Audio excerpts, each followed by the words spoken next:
Hi, it's Zvi Gluck, and I'm on the New York 17 heading upstate for Shabbos, for Parshas Matos-Masei, and I wanted to share a thought with you. There are a few things in this Parsha that seemingly don't belong together. It starts off with the 42 steps that the Bnei Yisrael made in the dvar, some longer, some shorter. Then it talks about Nidarim, and then it goes into building the Mikot, the cities of refuge. What are these in common? One is about wandering, one is about speech and personal commitment, and the last one is about seeking protection after a tragedy. Could this be a coincidence that it's in the double Parsha? Of course not. We know that the Torah is not a history book. It's not a storybook, it's a mirror, it's a guide. It's a guide to teach us how we need to live now.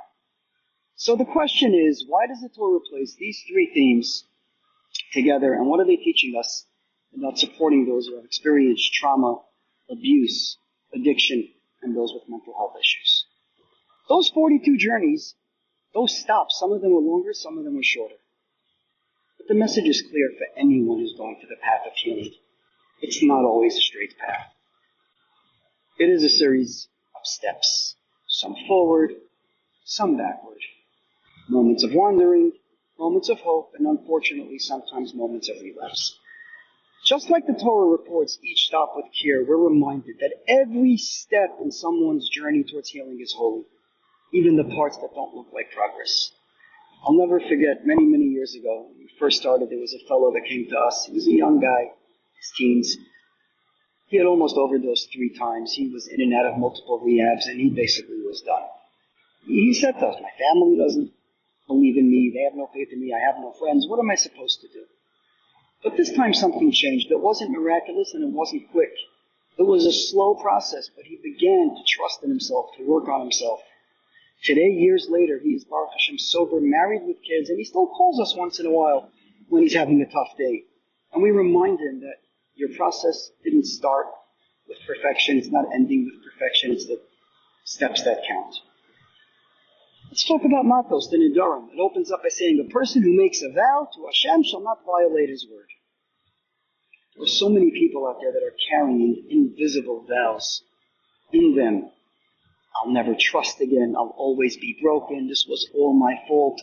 These are not things that they're saying aloud, but they're so powerful. It's trapping them with shame, with fear, and in silence.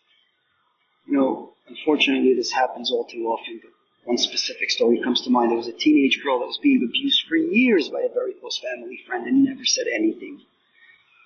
She had made a silent vow to carry the pain, to protect her family, protect those around her. Well, that vow nearly destroyed her life. Thankfully, through therapy, through support, and through time, she feels safe again and she's addressing it. When the Torah talks about the process of Hataras Nidarim, it requires other people. One cannot do it alone. So does healing. No one can undo their inner vows alone. Someone needs to be there to say, you are believed, you are worthy, you are not alone anymore. And finally, it takes us to the Mikot. We're introduced to the cities of refuge. When somebody by accident kills another person, it goes to a place that's protected, accessible, and non-judgmental. We have a story. It's a story. This probably happens more often than we think, but again, I'm trying to stick to specifics, where a father called us up saying, I don't have anywhere to go. My son has tried to kill himself a few times, in and out of rehab. Everybody we go to is telling us to daven harder, say more to Tehillim. We're lost. What this family needed at this point was advice. They needed a refuge. They needed a space where the pain would be held without judgment. A place that says, you're not crazy, you're not bad, you're just hurting and we're here for you. Of course they need to daven. Of course they need to continue to say Tehillim.